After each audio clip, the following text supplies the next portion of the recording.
कश्यप ऋषि की दो पत्नियां, दिति और प्रजप्य पयोशती है।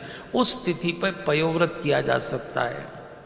भगवान वामन के रूप में जन्म लेते हैं। 7 वर्ष के थे, राजा बलि के पास पहुंचे। दैत्यों के राजा बलि अपने आप को दानवीर मानता था और अहंकारी भी था।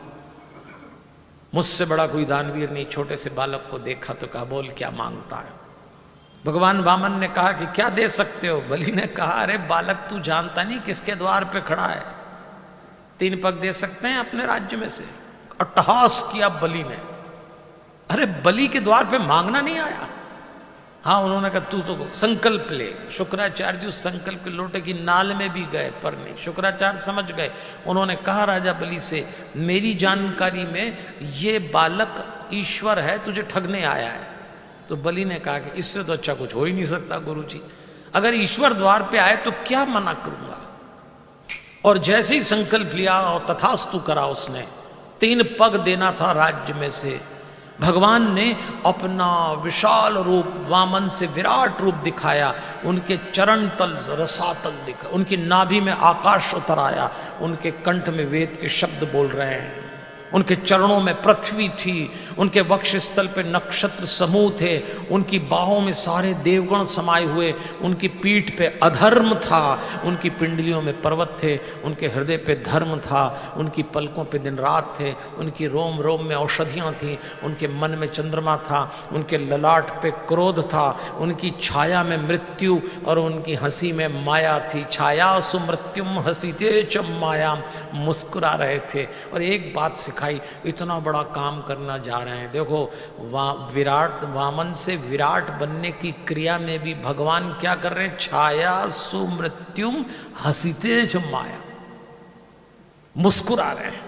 और यही बात मैं आपसे कहता हूं, जिंदगी में कोई काम करो मुस्कुराना मत छोड़ो, टेंशन लेके मत करो। अब ये देखो माइक खराब हो गया तो कितना, हमारे श्री वल्लभ जी किधर गए, अरे इधर आओ ना श्री वल्लभ जी, आप कहाँ बैठ गए, इधर आओ, जिसका काम जो करेगा।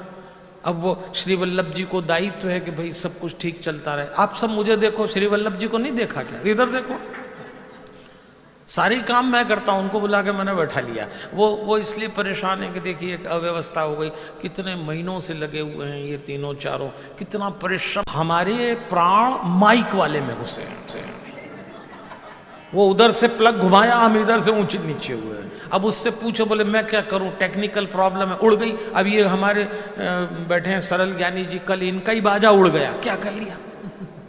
अब इनने रात को बताया कि बाजा ही उड़ गया। मैं को चुपचाप बैठो रहो, बस एक ही काम करो, जरा मुस्कुराइए। भगवान वामन विराट बन रहे हैं, इतना बड़ा काम कर रहे हैं, पर भगवान मुस्कुरा रहे हैं। मुझे भगवान की ये बात बहुत अच्छी लगती, कोई काम करें वो प्रसन्नता नहीं छोड़ते। और मैंने कहा ना, मुस्कुराने का मतलब होठ दांत नहीं, मुस्कुराने का मतलब आंतरिक प्रसन्नता। मुस्कुराने का मतलब कैसी चुनौती जीवन में आए थकना नहीं है, निराश नहीं होना है, टूटना नहीं है। दुख किसको नहीं आता, लेकिन टूटना नहीं चाहिए। ईश्वर का हाथ है जिसकी पीठ पे, जिसकी उसकी कृपा जिसके माथे पे बरस रही हो। भगवान ने कहा, बोलो क्या देते हो। मैंने एक पैर से पृथ्वी नाप। अब बलि कौन था, प्रहलाद का पौत्र। प्रहलाद कौन था, भगवान का भक्त, जिनकी कथा अपन ने सुनी, उसी का वंश का था। दादाजी को पता लगा, पोते को भगवान ने अंदर कर दिया। दादाओं को पोते में इतना इंटरेस्ट होता है, भले कितना उपद्रवी पोता हो, उसको लगता है हीरा ही टपका मेरे घर में। हाँ, दादा दादी होते ही ऐसे, इनको कुछ दिखता ही नहीं, उनके पीछे ही बावले होते हैं। तो दादाजी दौड़ते हुए आए और देखा कि बलि को भगवान ने बंदी बना रखा। अब भगवान ने प्रहलाद को देखा तो भगवान को लगा, अरे भगत राज चला आ रहा है। भगवान को लज्जा आई कि मैंने मेरे भगत के पोते के साथ मांगना है तो मांग ले। अब वो तो बलि था, दैत्यों का राजा। उसने कहा, जब मांगना ही है तो बढ़िया ही चीज मांगो। उन्होंने कहा, आपने मुझे पाताल का मुनिराज ले क्या है। पास जाके बोलती हैं, आपके यहाँ कोई सेविका का दायित्व हो तो मैं निर्वहन करूंगी, आप मुझे रख लीजिए चाकर के रूप में। रख लिया उसने। एक दिन एकांत में बुलाता है बलि और कहता है, देवी तुम बहुत सुंदर सेवा करती हो, मैं आकर्षित हूँ, मैं बहुत ही आनंदित हूं तुमको देख के। तो मेरा मन होता है कि तुम मुझे रक्षा सूत्र बांध लो। मैं तुम्हारे साथ एक ऐसा संबंध रखना चाहता हूं जो संसार भर में दुर्लभ होगा। ऐसा होगा कि मैं तुम्हारा भाई, तुम मेरी बहन, और नियम और परंपरा ये है कि तुम मुझे रक्षा सूत्र मांगो तो भाई तुमसे कहेगा बहन तेरी पसंद का जो मांगना है तू मांग ले। मांग लो आज देवी, क्या मांगती हो? तो देवी जी ने कहा चौकीदार दे दो। अरे उन्होंने कहा अच्छी बहन आई, चौकीदार लेके जा रही।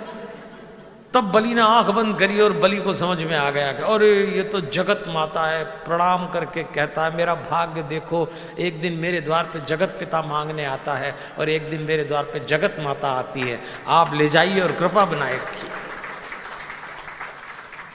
इस पूरी कहानी में एक बहुत प्यारा एंगल है, देखो देवियों और सज्जनों, देखने की बात है। ग्रंथ इशारा करते हैं विष्णु जी बंदी बने तो छुड़ा के लक्ष्मी जी लाई।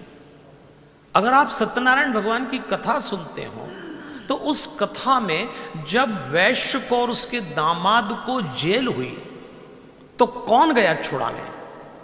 उनकी पत्नी, उनकी बेटी ने सत्यनारायण भगवान की कथा सुनी और वहां से प्रेरित होके उनको मुक्ति दिलाई। अगर समाज में यह भ्रम है कि स्त्री पे संकट आए तो पुरुष ही मदद कर सकता है, तो ये भ्रम इन कथाओं से दूर कर लिया जाए। जिस किसी दिन पुरुष संकट में आएगा उस दिन कोई ना कोई स्त्री भी उसकी मदद करती है। इसलिए स्त्रियों का उतना ही मान करना चाहिए। स्त्रियों को कमजोर समझना, सब यही समझते हैं कि स्त्री को कंधे की जरूरत पड़ेगी तो पुरुष का ही लगेगा। माफ करना, कभी कभी पुरुष को भी स्त्री, और दोनों अनूठे हैं। भगवान